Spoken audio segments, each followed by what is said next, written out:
क्या आप जानते हैं कि भारत का सबसे ठंडा इलाका, सबसे ऊंचा इलाका और रणनीति तौर पर सबसे महत्वपूर्ण इलाका आज भी अपने अधिकारों के लिए संघर्ष कर रहा है। जी हाँ, मैं बात कर रहा हूँ लद्दाख आंदोलन की, जहाँ लोग पिछले कई महीनों से सड़कों पर उतरकर अपनी मांगों को लेकर प्रदर्शन कर रहे हैं।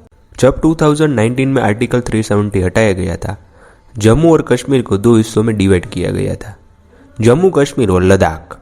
उस वक्त सरकार ने वादा किया था कि लद्दाख के लोगों के हितों की रक्षा होगी, लेकिन आज 5 साल बाद लोग सड़कों पर उतरने को मजबूर है। तो आखिर लद्दाख आंदोलन क्यों हो रहा है? लद्दाख के लोग 4 मुख्य मांग कर रहे हैं। पहली, छठी अनुसूची यानी संविधान के तहत ऐसा दर्जा जिससे उनकी जमीन, संसाधन और संस्कृति की रक्षा हो सके। दूसरा, स्थानिक नौकरियों की गारंटी, ताकि बाहरी लोग आकर उनकी सीमित नौकरियां न छीन ले।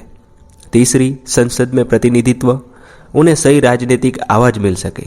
और चौथी, जलवायु और पर्यावरण संरक्षण, क्योंकि लद्दाख का नाजुक पर्यावरण बड़े प्रोजेक्ट से खतरे में है।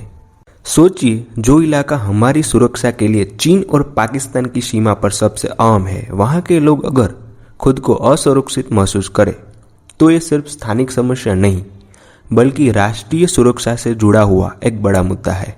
ऊपर से लद्दाख एक पर्यटन और प्राकृतिक संसाधनों का खजाना है, लेकिन अगर वहाँ के स्थानिक लोग ही मुश्किल में है तो ये विकास किसके लिए है?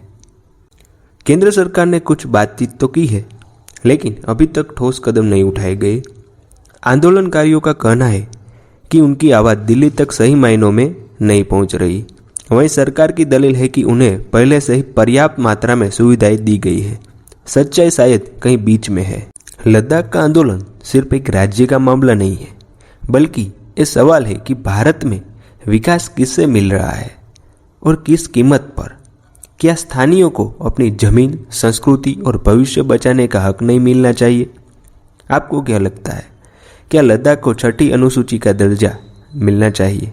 कमेंट में अपनी राय जरूर बताइए।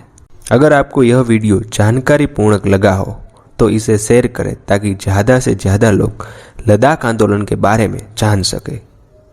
धन्यवाद।